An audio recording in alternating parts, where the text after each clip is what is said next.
네, 뉴스 신세계 시간입니다. 오늘은 노영희 변호사, 어서 오세요. 네, 안녕하세요.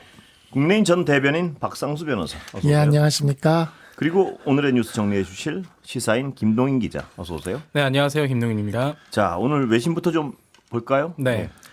우선 지금 트럼프가 조기 종전을 예. 시사를 하면서 지금 대이란 전운이 어떻게 바뀔 것이냐 예. 여기에 초미의 관심이 쏠리고 있습니다.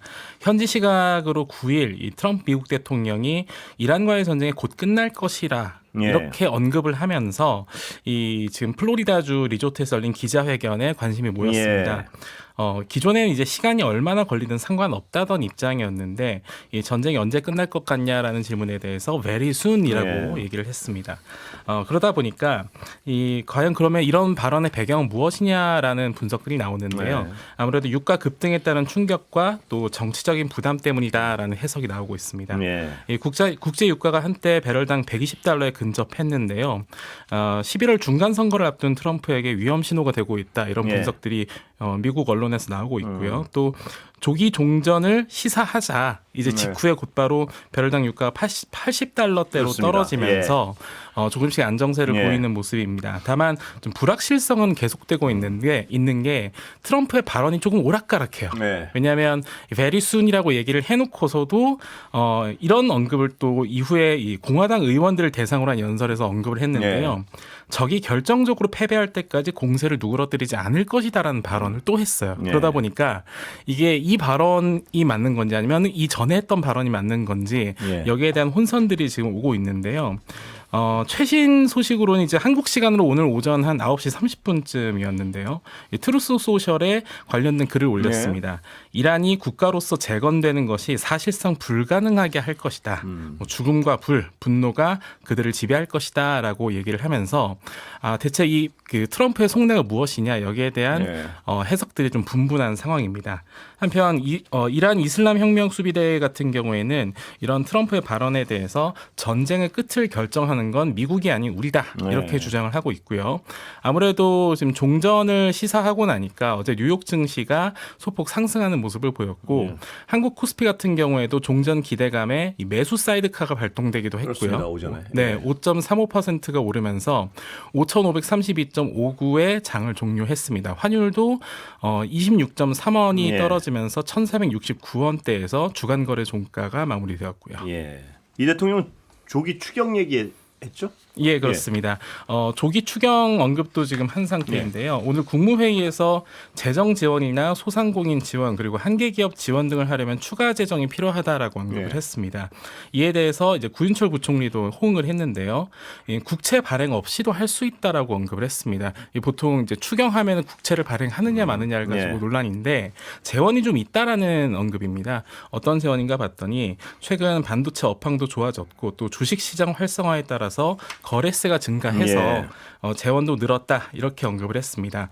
어제 김용범 정책실장이 추가 재원이 필요하면 진지하게 고민을 하겠다라고 했는데 여기에서 지금 한 발 더 나아간 상황이고 주무부처인 기획예산처도 내부적으로 추경 편성 작업에 조만간 착수할 것으로 보입니다. 한편 이번 추경 같은 경우에는 아무래도 중동발 실물 경제 충격파 해소에 조금 더 초점을 맞출 전망인데요. 취약계층 대상으로 하는 유류세 추가 인하라든가 혹은 유류 소비 지원 방법 등이 폭넓게 거론되고 있는 상황입니다. 예, 전쟁이 뭐 여러 가지로 우리한테 관심이 우리가 신경을 쓸 수밖에 없지만요. 가장 중요한 건 이 유가 문제일 텐데요. 뭐 유가가 널뛰기라고 있습니다. 이러다 보니까 대통령 조기 추경 얘기 어떻게 보셨습니까, 노 변호사는? 네, 사실 저는 지난번에 이제 그 코스피 올라가면서 국민연금이 엄청나게 돈을 많이 벌었다는 소리 들었었잖아요. 그러니까 우리가 부담해야 될 돈 없이 만약에 추경이 더 만들어진다 그러면 훨씬 좋은 건데 지금 그런 상황인 것 같아요. 그러니까 국민연금도 마찬가지로 그때 당시에 주식이 오르면서 돈을 많이 벌었다고 했었는데 이번에 추경도 결론적으로는 주식이나 이런 것이 잘 되면서 거래세로 세원이 지금 많이 확보가 되어 있고 돈 들어게 많다고 얘기를 하시잖아요. 그러니까 만약에 이런 식이라고 한다면 당연히 저기 추경해가지고 힘든 사람들 많이 도와주면서 결국 이 돈도 좀 돌게 만들어주는 그게 가장 좋은 거 아니겠습니까? 박상수 대변인 어떻게 보십니까? 지금 유가가 워낙 좀 심각하죠. 심각하죠. 진짜 뭐 그 주유소 앞에 뭐 줄을 서 있는 이런 그 진풍경이 좀 또 일어나는 경우도 보는데 그런 측면에서 특히 또 요즘에 보면 휘발유보다 디젤 가격이 높아지면서 이제 화물 운송 이런 하시는 분들이 더 힘들어하시는 게 예. 있어서 그런 측면에서 추경을 하고 국민들한테 지원을 해준다라는 예. 것 그런 측면은 저는 필요하다고 생각을 합니다. 예. 그래서 그런 부분에서 정부에서 뭐 시의적절하게 한 것 같고 예. 최고 가격제 같은 약간 좀 시장 논리에 어긋나는 그런 거를 시도하는 것보다는 그래도 이런 방식으로 가는 비용이 게 낫다. 낫다라는 생각이 좀 듭니다. 예. 최고 가격제는 어떻게 돼가고 있습니까? 지금 김동인 기자. 네. 이에 대해서는 지금 예. 오늘 추가적으로 얘기 나오지는 않았고요. 예. 지금으로서는 현재 그 유류 소비 계층에 대한 언급은 오늘 국무회의에서 예. 언급된 상황입니다. 최고- 2주에 예. 한 번 정도씩 그 가격을 설정해가지고 시장 경제에 미치는 영향을 좀 최소화시키면서도 함부로 못 올리게 하겠다. 이게 이제 입장인 것 같아요. 예. 자, 정치권 얘기로 좀 가보겠습니다. 오늘 국민의힘 의총 후폭풍이 계속되고 있는 것 같은데요. 네, 그렇습니다. 그런데 후폭풍은 계속되고 예. 있는데 장동혁 대표는 침묵을 조금 그렇죠. 이어가고 침묵이죠, 있는 모습입니다. 이게? 네, 예. 그렇습니다. 오늘 한국노총 창립 예. 80주년 기념식이 있었고 예. 이 자리에 장동혁 대표가 참석을 했는데요. 물론 이 자리에서는 지난 윤석열 정부 당시의 노동 정책에 대해서 반성하는 목소리를 내야 된다라고 하면서 이제 노동 정책에 대한 반성을 언급했는데 관심사는 아무래도 결의문에 대한 입장이었습니다. 이 자리에서 저륜에 대한 입장 여기에 대해서 묻는 질문들이 나오니까 묵묵부답으로 일단 일관을 했습니다. 장 대표를 포함해서 국민의힘 의원들이 지금 의총 이후에 윤석열 전 대통령의 정치적 복귀를 요구하는 일체의 주장에 명확히 반대한다는 결의문을 지금 발표한 상태인데 현재 장 대표는 수석 대변인을 통해서 총의를 존중한다라고만 언급을 하는 상황입니다. 오늘 행사장에서도 여기에 대한 입장을 물으니까 이미 수석 대변인을 통해서 제 입장을 다 말했다 이렇게 언급을 한 상황이고요. 한편 지금 중앙일보 보도를 좀 보니까 저륜 선언문 발표 전에 이제 송원석 원내대표가 결의문을 주도하면서 준비했다라면서 막전막후에 대한 보도를 좀 했습니다. 이 내용에서 좀 살펴보니까 지난주 초부터 준비를 했었고 남양주 식당에서 8명이서 이제 회동을 하면서 준비를 했다라고 언급을 하는데요. 지금 이 기사에서 특히나 좀 주목받은 부분은 그 준비했던 시점에 대한 언급입니다. 오세훈 서울시장과 장동혁 대표가 7일에 만났었는데 이미 그 전부터 준비를 했었다라는 입장을 지금 국민의힘 지도부에서는 언급을 하고 있고 현재 9일 선언문이 발표되고 나서 이 오세훈 시장의 발언과는 무관하게 의총이 수집되었다라고 계속해서 좀 강조를 하고 있는 상황이다. 이렇게 볼 수 있습니다. 이 저륜에 대해서요. 이 장동혁 대표의 침묵 어떻게 보십니까? 근데 이렇게 되면은 완전히 이 저륜 선언에 대한 것도 사실은 조금 약간 감이 떨어지고 이 임팩트도 사실은 없어지게 되고 오세훈 시장은 완전히 바보 되는 거 아닙니까? 왜냐하면 오세훈 시장은 자기가 이제 뭔가 요구를 해가지고 당이 바뀐 것처럼 얘기를 사실 했고 그게 오비락처럼 맞아 떨어졌는데 지금 당에서는 서둘러서 그거 아니라고 지금 계속 전부터 했어. 당신 때문에 한 거 아니야 이 얘기 아닙니까? 우리는 원래 7일날 하려고 그랬는데 의총을 사람들 많이 모이는 9일로 만들었었고 너는 아주 무관해. 너하고 만났는데 너와 사실 아무런 얘기도 안 했었잖아. 이런 얘기 좀 해주는 거거든요. 결론적으로 지금 국민의힘이 하고 싶은 게 뭔지 실제 윤하고 절연한다는 것도 사실 내용도 없고요.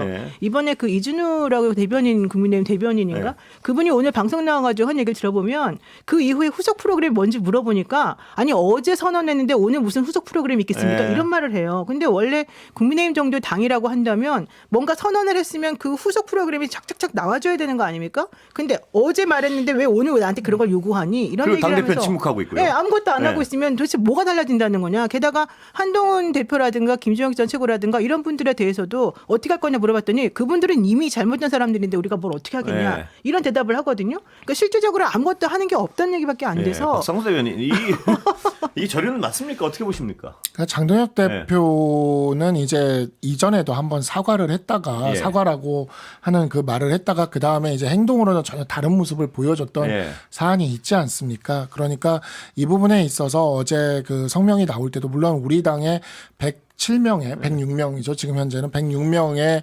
의원들이 이렇게 다 같이 발표를 했다라는 측면 그것은 의미는 있습니다. 의미는 있는데 장동혁 대표가 이걸 정말 진심으로 받아들였는지에 대해서는 행동으로 이제 보여줄 수밖에 없는 건데 그에 대한 기대도가 당 내에서는 그렇게 높지는 않아요. 행동으로 보여주는 게 아니라 침묵으로 지금 자신의 뜻을 나타내고 있는 것 같은데 보니까. 그런데 이게 지금 정말 오도 가도 못하는 입장인 것 같은 게요. 그 김동인 기자, 전한길 씨랑 고성국 씨는 또 대표를 압박하고 있습니다 보니까. 근데 전환기 씨랑 고성국 씨 입장이 약간 다른 것 같아요 지금. 네, 그렇습니다. 간단하게 좀 영상 한번 볼까요? 보시면서 예. 말씀 나눠보도록 하겠습니다. 예. 윤석열 대통령 절연하겠다고 그래 잘 가라 이재명한테 가라고 국민의힘 106명은 이재명한테 가라고 더불어민주당에 가라고 너희들이 보수야?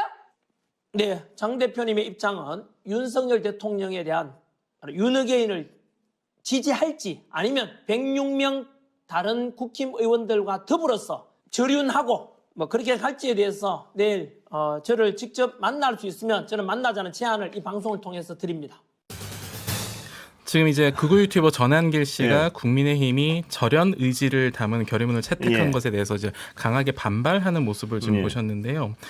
오늘 저녁까지 장동혁 당대표에 대해서 윤 어게인을 지지할 것인지 아니면 절윤을 선택할 것인지 분명히 밝혀야 된다고 주장을 했습니다. 거의 최후 통첩이군요. 네, 그러면서 입장을 밝히지 않으면 탈당하거나 창당을 고민하겠다는 네. 언급까지 나왔는데요. 한편 여기에 대해서 이 고성국 씨도 반응을 남겼는데 네. 일단 듣고 오겠습니다. 어제 비상의총은 국민의힘의 기회주의 배신자 기득권 국회의원들이 장동혁 대표 불러놓고 한 서너 시간 동안 집단적으로 이지매를 한 겁니다. 손만 휘두르지 않았을 뿐이지 온갖 폭력을 다 저지른 그런 비상의총이었습니다. 이 상황을 보면 장동혁 대표가 판은 깨지 않으면서 자신의 소신은 지켜가기 위해서 무한 인내 전략을 구사한 것 같습니다. 그래서 더 안쓰럽고 마음이 아픕니다. 홀로 빛난 장동혁 대표의 리더십을 다시 한번 저는 평가하게 됐습니다. 나는 장동혁을 닥치고 지지하겠답니다. 네, 홀로 빛난 리더십이라면서 좀 추켜 세우는 모습인데 이제 약간 달라요, 그죠? 두 네, 분이. 그렇습니다. 예. 전한길 씨 같은 경우는 예. 상당히 당혹스러워하는 모습인가 하면 이 고성국 씨 같은 경우에는 닥치고 지지한다 그러고요. 네, 어제의 네. 상황들에 대해서 네. 어쨌든 상당히 포장을 해주고 있는 상황이다 이렇게 볼 수 예. 있을 것 같습니다. 노희 변호사 어떻게 보셨습니까? 그러니까 일단 두 분의 노선이 완벽하게 다르고 네. 장동혁 대표가 사실은 어떤 식으로 기사회생할 것인가 이게 사실은 궁금했었었는데 결론적으로는 저런 식으로 또 고성국 씨하고 손을 잡고 네. 뭔가 자신이 이 당 안에서의 이 힘을 계속 유지하겠다라고 하는 그런 뜻으로 지금 보입니다. 전환기 씨랑은 좀 분화되나요? 네, 사실은 그런 거예요? 분화되고 싶은 것 같아요. 박 대변인 보시기에도 분화되는 건가요, 이 두 분이? 네, 분화되는 면이 있는 것 그래요? 같고 네. 저 고성국 씨가 원래 좀 이 진보 쪽에서 활동을 했었지 않습니까? 예, 과거에 예, 그냥 예. 좀 데려가 주셨으면 좋겠어요. 저희가 진짜 많이 힘듭니다. 그리고 다시 좀 데려가 주셨으면 저희가 이렇게 좀 아니, 저희도 싫어요. 그런 생각이 좀 들고 일단은 지금 그 행동이라는 측면에서 네. 뭐 윤민우 윤리위원장한테 올라가 있는 징계권 저도 지금 올라가 있지만 그런 것들에 대해서 하나도 뭐 네. 없어지거나 징계 올라가 하는 있습니까, 박 네, 대변인도? 저는 장동혁 대표 사퇴 요구한 25명 중에 한 명이어서 올라가 네. 있습니다. 그래서 지금 뭐 그에 대해서도 하나도 뭐 저기 한 거 없이 네. 윤민우 윤리위원장은 오늘도 윤리위원장으로서 업무를 보고 있는 것이고 뭐 그 외에도 이전에 이제 말도 안 되게 제명이 됐던 뭐 한동훈 전 대표나 김종혁 최고위원이나 이런 사람들에 대해서도 다시 당으로 돌아오게끔 해야 되는데 그것도 지금 뭐 안 하고 있는 것이고 무엇보다 고성국 씨나 전한길 씨에 대한 확실한 절연 특히 고성국 씨에 대해서는 이미 서울시당 윤리위원회에서 그 출당 권고를 해서 올리지 않았습니까? 그에 대한 그 결론을 내줘야 되는데 그것도 지금 없지 않습니까? 없죠. 네. 네, 이러한 지점들이 행동으로 뒷받침되지 않으면 어제 정말 어렵게 우리 당의 의원들이 모두 만장일치로 이렇게 했던 이 안건이 국민들한테 이렇게 다가오지는 않을 것 같습니다. 네. 그리고 한 가지 더 말씀드리고 싶은 게 윤어게인이라는 의미를 윤석열 전 대통령이 다시 돌아오게 하는 의미로 쓰는 사람이 누가 있습니까? 네. 제가 어제 그거를 딱 보는 순간 이거는 저쪽에서도 반드시 부인을 할 것이다. 우리가 언제 윤석열 전 대통령을 다시 돌아오게 한다는 말이냐. 왜냐하면 지금 이미 구치소에 계시잖아요. 1심에서 유죄도 받았잖아요. 이분을 다시 돌아오게 하는 방법은 예전에 서부지법 때처럼 들어가서 빼오는 방법밖에 없는데 그걸 누가 주장을 합니까? 이 당에서 누가 이 보수 지지자 중에서. 근데 윤어게인을 부정하라는 것은 윤석열 전 대통령이 했던 그 위헌 위법적인 계엄을 따르는 노선이라든가 그걸 정당화하고 계몽령이라고 했던 거라든가 또 부정선거에 대한 이야기를 하는 거였다라든가 이 노선에 대한 부정인 건데 그것을 이제 윤석열 전 대통령의 정치적 복귀라는 측면으로 이렇게 축소한 것도 네. 사실 국민들이 보기에는 눈높이에 맞지 않는 측면이라고 제가 생각합니다. 지금 네. 질문이 두 개가 네. 있는데요. 만약에 그런 식이라고 한다면 윤갑근 변호사는 윤석열 씨의 이 완전히 복심이라고 볼 수 있는데 게다가 김계리 변호사에 따르면 윤석열 씨가 너 정치 나가서 해라 직접 해라 뭐 이래가지고 나왔다는 건데 그럼 윤갑근 변호사는 어떻게 하겠다는 거지 국민의힘에서 그분이 사실은 윤어게인의 뭐 상징같이 그렇게 볼 수 있는 거 아니냐 이게 제 첫 번째 질문이고 두 번째는 오세훈 시장하고 지금 지난 7일날 만났다는 거예요 장동현 대표랑. 근데 의총에서 어제 그런 일을 할 거라고 이미 국민의힘 의원들에서 얘기가 돼 있었다는 거예요. 그러면 오세훈 시장은 그걸 알고서 지금 우리들한테 이렇게 쇼를 했다는 겁니까? 아니면은 모르고서 아예 그런 내용조차도 듣지 못하고 바보같이 됐다는 얘기입니까? 뭐 사실 제가 친 오세훈계는 좀 아니다 보니까 장동혁 대표와 오세훈 시장의 대화 내용은 잘 알질 못합니다. 그쪽은 저희도 잘 알질 못해서 그 부분은 제가 드릴 말씀이 없고 다만 이제 그렇죠. 바로 그 윤갑근 변호사 네, 같은 분을 네. 우리 공관위가 어떻게 그렇죠. 하느냐에서 그게 전략에 거기서 대한 사실 의지를, 그 의지를 보여주는 드러내고 거죠. 보여주는 그건 뭐 하나의 아주 사건이 될 상징적인 겁니다. 굉장히 상징적입니다. 그거는 뭐 어떻게 이게 해석의 여지가 아니고 네. 그건 명백한 어떤 선언으로 볼 수 있는데요. 만약에 그렇죠. 예. 공천을 배제한다거나 네. 공천을 받아들인다거나. 그렇죠. 예. 그래서 아, 그 행동을 예. 봐야 될 것 같습니다. 예. 아 답이 봐야 된다요? 그러니까 저는 장동혁 대표가 진작 지금 이제 목소리를 오늘쯤에는 내야 되거든요. 예. 근데 지금 그러질 않고 있고 장동혁 대표 주변에 있는 사람들은 오히려 예. 장해찬 부원장 같은 경우에는 대안과 미래를 이끌고 있는 우리 당 이성건 의원에 대해서 공개적으로 예. 저격하는 글을 SNS에 올리기도 했거든요. 예. 그래서 이 부분이 뭐 박수영 의원은 뭐 휴전이라는 표현까지 예. 썼지만 휴전이라고 생각들지는 않습니다. 그렇게 예. 생각이 안 드는 게 고성국 씨랑 전한길 씨도요. 저는 이렇게 느껴지기에 절대 장동혁 대표를 안 버릴 것 같아요. 왜냐하면 당으로 가는 달인데 거기랑은 절연을 하겠습니까? 저는 전한길 씨도 이렇게 세게 얘기하다가요. 또 안을 것 같아요. 제가 보면. 사실 전환기 씨는 네. 장동혁 대표를 고리 삼아가지고 자기 장사하는 그래서요. 부분이 있기 때문에 네. 절대 못 안 버릴 끊어낼 것 같고. 같아요. 네. 네. 그러니까 이제 이걸 저는 이렇게 설명을 하는데 이게 뭐 민주당 쪽에서도 네. 소위 이렇게 진보 진영 쪽에서도 보면은 정의당이나 진보당 네. 같은 그런 위치에 있는 분들이 있지 않습니까?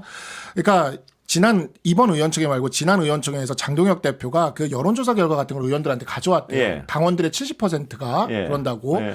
근데 제가 이거를 이게 라디오 방송이라서 나중에 한번 설명해 주시면 예, 좋을 것 같은데 예. 예, 저희가 이제 최근에 나온 전국 여론조사에서 예. 보면은 수치 말씀하시려고요. 예. 이거 제가 지금 그래서 하지 말까요? 수치는 말씀하지 마요. 예. 보면 대충 그래서 그 한 70%라고 이야기를 하는 게 보면 전체 국민에서 한 예. 10% 내외 정도밖에 안 돼요. 예. 그 기반으로 놓고 보면. 근데 예전에 보면 민주당 쪽 진영에서도 정의당이나 진보당, 정의당 지지율이 네. 10%까지 올라갈 때가 있었습니다. 그럼 우리 보수 되게 좋아했거든요. 네. 심상정 의원 지지율이 막 10%까지 네. 갈 때가 있었어요. 그럼 우린 진짜 좋아했거든요. 지금 우리 당의 상황이 좀 그런 네. 상황인 것 같습니다. 네. 그래서 거기만 바라보고 장동혁 대표가 지금 정치를 하고 있는데 정의당 지지율이 10% 이상을 못 올라가듯 네. 저분들의 지지율도 10% 이상은 못 올라간다고 봅니다. 네. 그렇기 때문에 좀 당이 제대로 수권 정당이 되기를 바라는 네. 당원들이나 우리 당의 정치인들은 좀 제대로 다시 돌아오기를 예. 원합니다. 잠깐만. 광고 제가 듣고, 정의당은 광고 아니지만. 듣고 다시 오게요. 김동인 기자. 네. 아까 설명하시는 거 있었죠. 네. 오늘 지금 조금 전에 들어온 소식인데 이제 국민의힘 장동혁 대표가 예. 예정에도 없이 김태흠 충남도지사를 예. 찾아갔다고 예. 합니다. 그래서 6.3 지방선거 후보 공천 신청을 직접적으로 요청을 했다고 하는데요. 이 충남도청까지 직접 본인이 찾아가서 공천 신청을 해달라 이런 예. 요청을 했고 김태흠 지사 같은 경우에는 현재 대전 충남 행정통합 문제에 대해서 좀 더 그 역할을 해달라 예. 이렇게 언급을 한 상황입니다. 예. 김동인 기자. 그런데요. 오세훈 시장은 지금 예를 들어 약속을 이게 지금 오세훈 시장이 꺼내기도 전에 당에서는 미리 준비하고 있다고 거의 지금 약간 민망하게 만드는 상황인데요. 당이 네. 나서서. 오세훈 시장은 어떻게 할 것 같습니까? 오늘? 지금 일단 예. 어제 입장 발표는 간명했습니다. 예. 감사하고 다행스러운 예, 일이다라고 그러니까 언급을 나 했습니다. 때문에 했구나 고맙습니다 이거 아니에요. 예, 근데 오늘 그런데 당은 또 당신 때문이 아니에요 이렇게 된 거 아닙니까? 전부터 준비한 것이다라고 그리고 매우 긴 플랜이 있었다라고 예. 좀 강조를 지속적으로 하고 있는 상황인데요. 예. 어제 언급에서 조금 이제 그나마 이 좀 포인트로 짚어볼 만한 발언 자체는 이제 최소한의 발판이 마련됐다라고 언급을 했습니다. 그러면서 이제 어떻게 이 당이 결의문을 어떤 방법으로 실천해 나가는지를 보겠다라고 언급을 한 상태거든요. 이 실천이라는 측면을 보면서 이제 본인이 어떻게 할지를 결정하겠다라고 했는데 한편 지금 이정현 국민의힘 공천관리위원장 같은 경우에는 이 하루 사이에 조금 톤이 좀 바뀌었습니다. 뭐라고요 또? 오늘 언급한 내용은 이제 당과 공관위 규정상 추가 접수는 가능하게 되어 있고 활짝 열려 있다라고 언급을 했는데요. 그 전에 언급은 이제 좀 뉘앙스가 달랐던 게 공천 접수 기간을 지키지 않고 뒤늦게 추가 모집을 기대하며 규정을 임의 해석하는 것은 가볍게 볼 일이 아니다. 이렇게 비판을 했었습니다. 하지만 이 입장이 조금은 선회된 모습을 보이고 있습니다. 그러니까 당도 그렇고요. 오세훈 시장도 그렇고 어떻게 하겠다는 건 잘 감이 안. 예를 들어 당은 말이에요.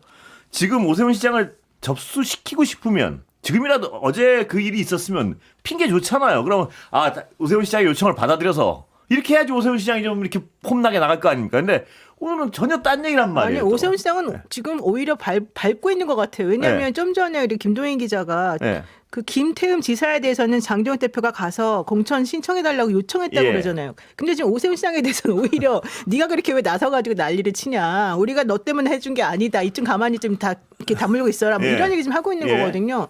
그러면 현실적으로 대안이 없다는 걸 알면서도 오세훈은 해주기 싫어.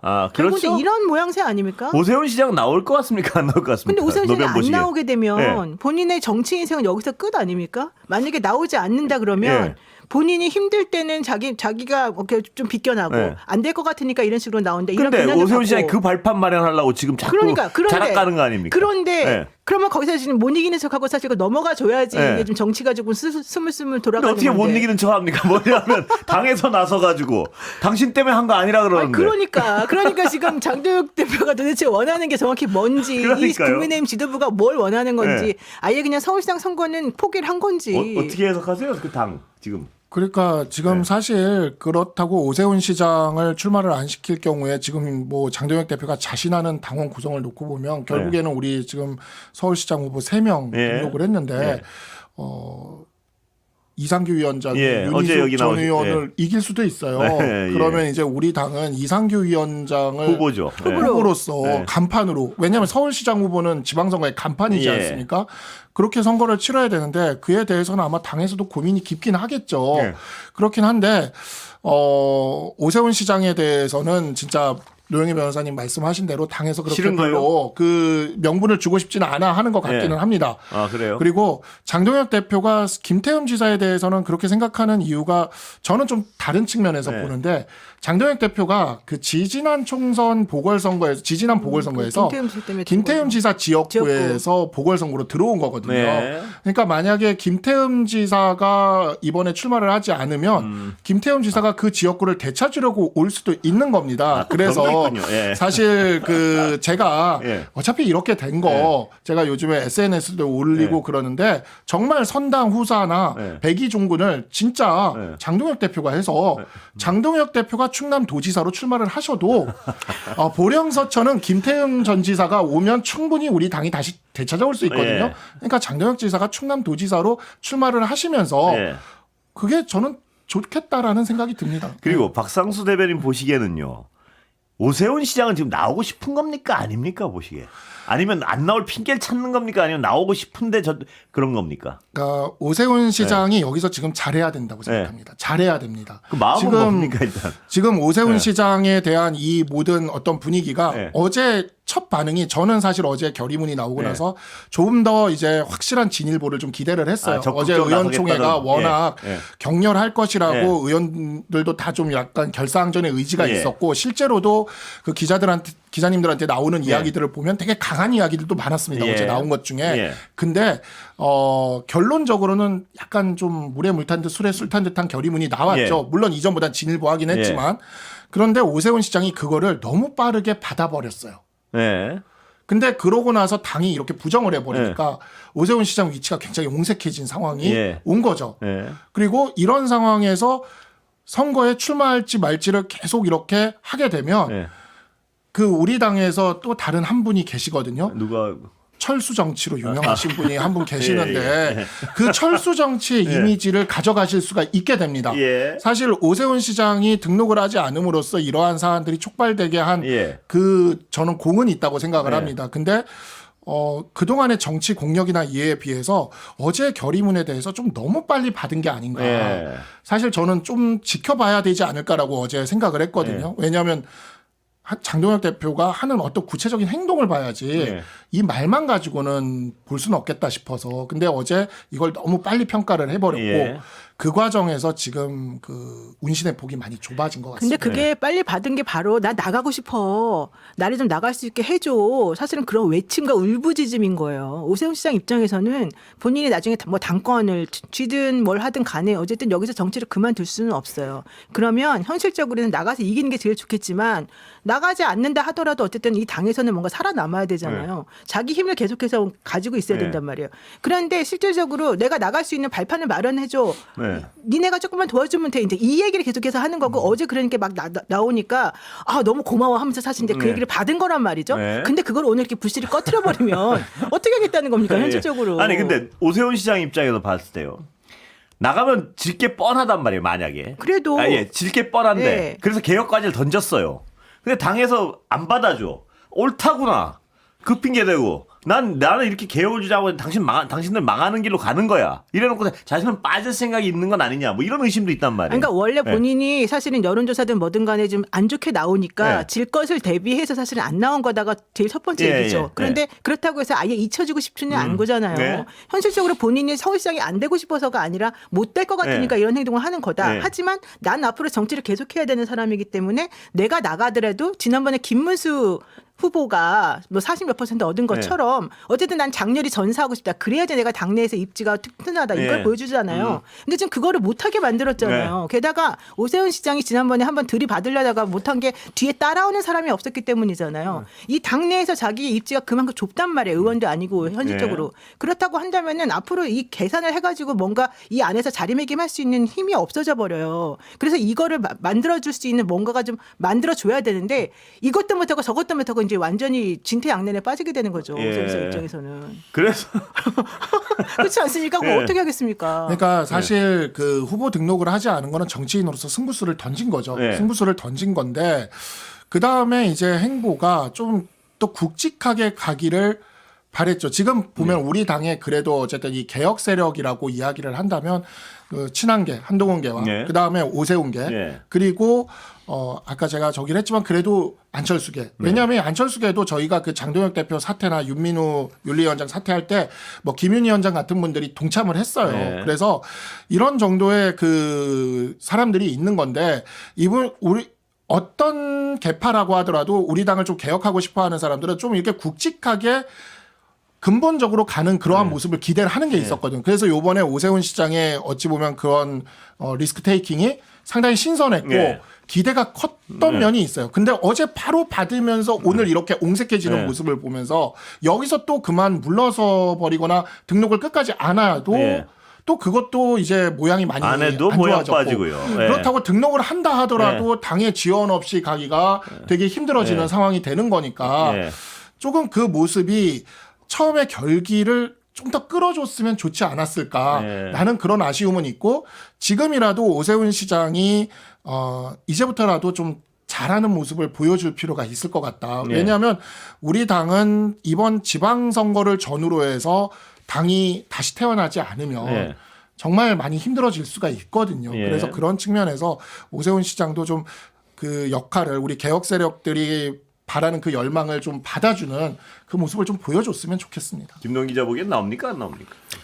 나오고 싶었기 때문에 사실 어제 그렇게 받지 않았을까라고 기본적으로 생각하고 때문에. 있고 뭐 이제 기자들끼리 항상 하는 얘기가 이 원외 야인 생활을 오래 하면 결국엔 잊혀지는 기간이 너무 길어진다라는 부분이고요. 어쨌든 서울시장 선거가 뭐 여론조사 상황이 어떻다는 분석도 나올 수는 있겠으나 서울시장 선거는 이 막판 가서 어쨌든 그 자산시장 선거처럼 굴러가는 면도 없지 않아 있었거든요. 그렇기 때문에 변수가 워낙에 많은 선거다라는 걸 감안하면 분명히 나오고 싶어하지 않을까라는 생각이 있습니다. 명태균 씨가 왜 오세훈 시장하고 친하게 처음에 지냈느냐. 10년 동안 야인 생활 하다가 사실은 시장으로 복귀하는데 명태균 씨가 엄청 도움을 줬다는 게 명태균 씨 주장이에요. 물론 오세훈 시장은 아니지만.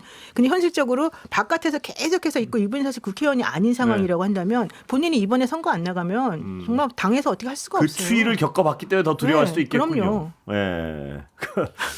참 진퇴양난입니다 정말 그분으로서는. 근데 당이 저렇게 방치하면요 계속 뭐 좀 당은 계속 그럴 것 같지 않습니까? 지금 다시 당 지도부의 입장을 보면 나 저 사람 싫어를 계속 그거죠 지금. 그러니까 이게 지금 사실 어제 우리가 조금 더 기대를 했던 이유가 네.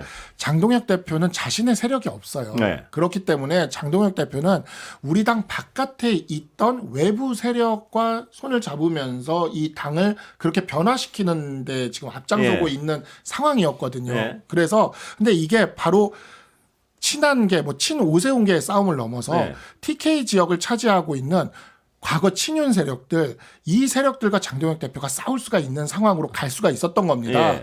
그래서 이분들이 돌아서게 되면 사실 우리 당이 지금 변화할 그 에너지가 생기는 거예요. 예. 제가 이거는 지난번에 여기 뉴스사이트에 예. 나왔을 때도 그 말씀을 예. 드렸어요. 근데 그게 사실 어느 정도 무르익고 있었거든요. 예. 왜냐하면 주호영 의원이 인터뷰하면서 이렇게 얘기를 했거든요.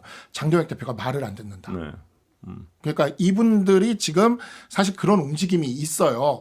그래서 이거를 우리가 잘 엮어내면 할 수 있지 않을까라는 생각이 들었는데 여전히 그 구친윤 세력들은 그만큼 나가질 못했고 네. 오세훈 시장은 처음에 깃발은 굉장히 강력하게 들었지만 그 약간 불완전 연소 같은 네. 결의문에 대해서 받아주면서 옹색한 상황에 몰렸고 그래서요. 네. 그러니까 장동혁 대표 입장에서 오히려 지금 오세훈 시장도 몰아 넣었으니까 더 이렇게 밀고 나갈 에너지를 얻은 상황이죠. 네. 그런 측면에서 장동혁 대표가 이걸 장동혁 밀고 나갈 대표니까 가능성이 있습니다. 오세훈 시장을 못 나오게 하고 싶은 건가요? 아니죠. 제가 보기엔 나와도 네. 이대로 큰 힘 못 받게 그러니까 선전을 하지 못하게 만들 수도 있죠. 지게 만들고 싶은 거. 글쎄, 많이 그거는 지게 뭐 만들고 싶다고요? 그렇게까지는 네. 뭘 하고 싶은지 뭘 하고 몰라서요. 싶은 거예요. 네, 근데 어쨌든 네. 잘 됐어요. 고마워요.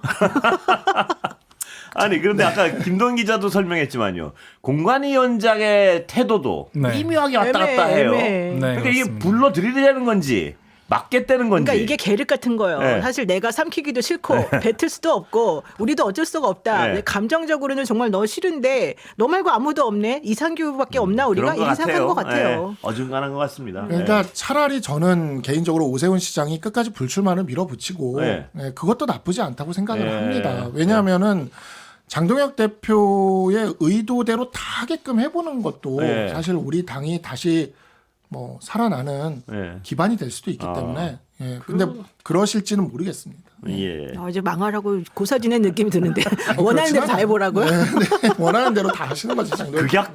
극약 처방을 점점. 자 여당 검찰 개혁 논란 어떻게 돼가고 있습니까? 네. 예. 현재 법사위 간사 김용민 의원이 오늘 라디오에서 예. 언급을 좀 했습니다. 그러면서 대통령께서 어떤 의중이신지 제가 정확히 알 수 없다라고 하면서도 토론하지 말라는 메시지는 아닐 것이다라고 예. 언급했습니다. 지금 여기서 말하는 그 대통령의 메시지라는 거는 이재명 대통령이 이 빈대 잡자고 초과삼간 예. 특수는 안 된다라고 예. 언급했었던 이 검찰개혁 관련한 논의 예. 부분인데요. 김 의원 같은 경우에는 그 라디오 방송에서 지금 공소청, 중수청법 그리고 보안수사권은 직접 수사권인데 이것을 주면 지금의 검찰보다 더 강력한 공소청이 탄생할 수 예. 있다라고 이 기존 이 주장을 계속해서 밀어붙이고 있습니다. 예. 그런데 이 부분에 대해서 오늘 민주당 원내 지도부가 당내 강경파에 대해서 좀 공개적으로 네. 비판을 했습니다. 전용기 원내 소통부 수석 부대표가 이제 원내 대책 회의에서 이렇게 언급을 하면서요. 정부의 검찰 개혁안을 존중해야 된다 이렇게 언급을 하며 네. 이재명 정부가 제시한 검찰 개혁의 방향을 더 이상 흔들어서도 꺾어서도 안 된다라고 강조를 했습니다. 네.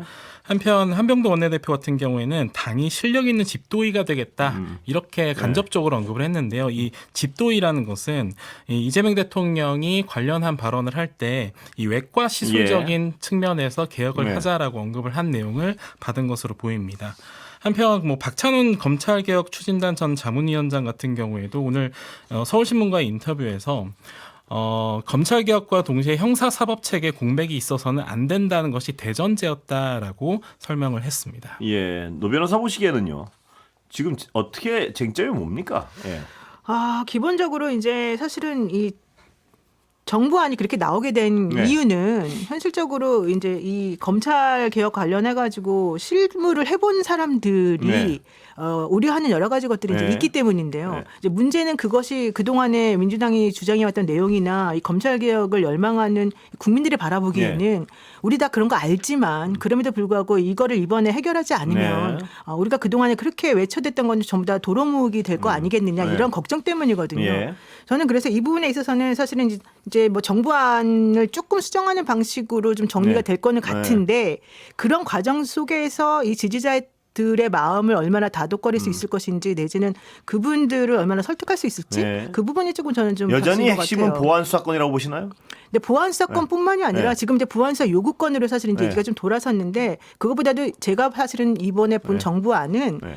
좀 허점이 되게 많고 네. 오히려 구멍이 되게 많아요. 네. 그래서 얼마든지 이 검찰들이 원하면 다시 원래대로 또 돌아갈 수 있는 소지들이 많이 있더라고요. 네. 그러니까 변호사들이 이제 보기에는 사실은 많이 내려놓은 건 확실하지만 그렇다고 해서 그 많이 내려놓은 게 결과론적으로는 모든 거를 다 이렇게 딱 그 방어해주지 네. 못할 정도거든요. 그래서 그런 부분에 대한 우려가 사실은 좀 있습니다. 네. 박상수 대변인 어떻게 보십니까?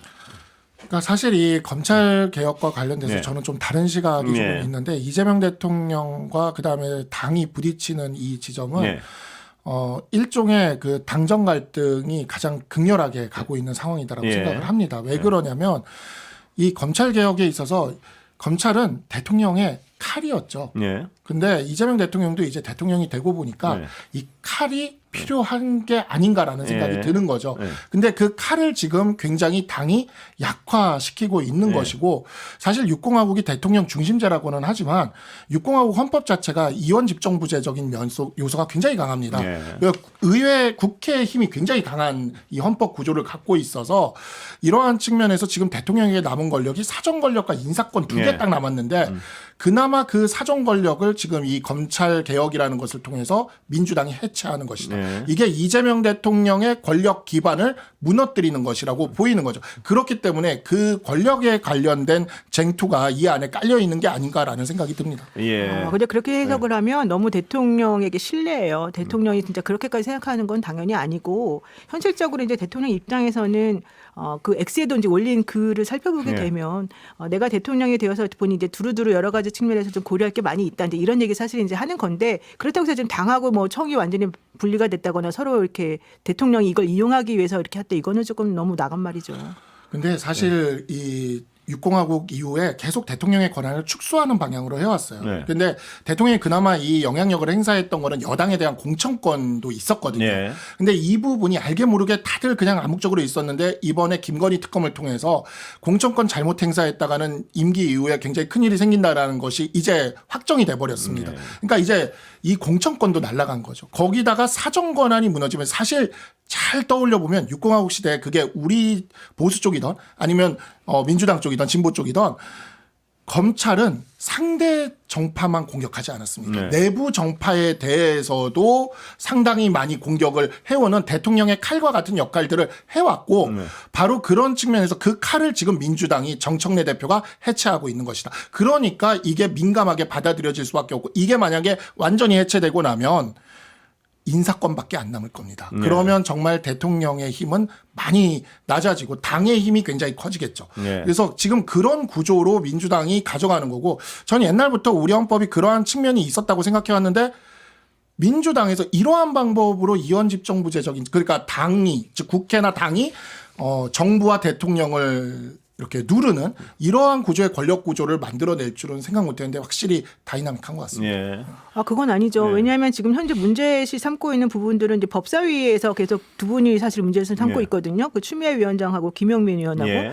오히려 정청래 당대표라든가 다른 분들은 지금 정부안대로 같이 가는 것으로 지금 얘기를 하고 있어요. 아주 디테일에서만 조금 좀 정리하는 예. 부분들은. 그러니까 지금 자꾸 당하고 청이 막 엄청나게 뭔가 대립하는 듯한 얘기를 자꾸 하시는 건 옳지 않고 그리고 지금 대통령에 대해서 국민들이 조금 약간 섭섭하다라고 얘기하는 거는 당신이 그렇게까지 당해놓고 왜 아직 또 검찰을 믿느냐 이 네. 부분이었거든요. 네. 실질적으로 당신의 마음은 이해하더라도 그렇게 여지를 주게 되면 그들이 언제든지 어떤 식으로 어떤 행동을 할지 모르는데 너무 사람을 선의로 해석한다. 네. 옛날에 노무현 대통령에 대해서 당신이 했던 말도 있지 않느냐. 이 얘기를 지금 하는 거거든요. 네. 근데 노영희 변호사님도 인정하시겠지만 내란 수사에 있어서 제일 수사를 잘했던 건 검찰입니다. 공수처 수사 어떻게 했습니까? 경찰은 또 어땠습니까? 특검은 또 어땠습니까? 주요한 수사 내용들 우리가 언론에서 이렇게 하는 대부분의 중요한 내용들은 검찰 수사에서 나왔어요. 그래서 그 부분에 대해서 윤석열 전 대통령 측도 검찰이 내란죄 수사권이 있는지를 치고 들어갔던 것이고 그런 부분에 있어서 법률가 출신인 이재명 대통령이 모를 리가 없습니다. 그러니까 공수처가 지금 수사력이 어떤지를 우리가 이미 내란 수사를 보면서 만천하에 다 보지 않았습니까? 경찰도 언젠간 수사력이 늘어날 수 있을 거라고 봅니다. 다만 지금 아직 준비가 안 된 상태에서 넘어가 있는 상황이죠. 이런 상황에서 수사에 대한 어떤 스페셜리스트를 대통령이 잃는다? 이건 대통령 권한의 굉장히 큰 누수입니다. 권력 누수입니다. 근데 지금 그 말씀은 완벽하게 검찰의 논리예요. 근데 그거는 사실 수사 결과가 나온 걸 보면 알수 있죠. 검찰이 가장 하고 싶은 얘기가 그건 검찰이 맞습니다. 말이에요, 지금. 가장 검찰이 하고 싶은 얘기가 그건 맞아요. 제가 보기엔. 그러니까 제가 어디 누구 편은 안 되겠는데 그 얘기 검찰이 가장 여기저기서 하고 다니는 얘기 맞습니다. 놀라워요. 그런데 뭐 제가 박상수 대변인 말씀을 들어보면 청와대에서는 아마 대통령이 칼날을 쓰기 위해서 지금 이재도를 아유, 만나면 펄쩍 뛸 겁니다. 그럼요, 아마 말도 안 펄쩍 되는 뛰긴 할 얘기죠. 텐데 이 여러 가지 맥락을 읽어보면요. 경찰은 어떻게 제어하느냐 여기 관심이 많은 것 같아요. 경찰은 괴물이 되지 않겠느냐. 어떻게 이거. 저는 괴물 될 수 있다고 봐요. 왜냐하면 예전에 검찰로 이 모든 권력이 넘어간 것도 경찰이 너무 권한을 마음대로 남용했기 때문이거든요. 그러니까 어디를 가면 당연히 마찬가지로 한쪽이 그렇게 세게 돼 여기까지 있어요. 듣겠습니다. 네, 시간 다 됐습니다. 김동인, 노영희, 박상수 세 분이었습니다. 네, 그렇습니다. 고맙습니다.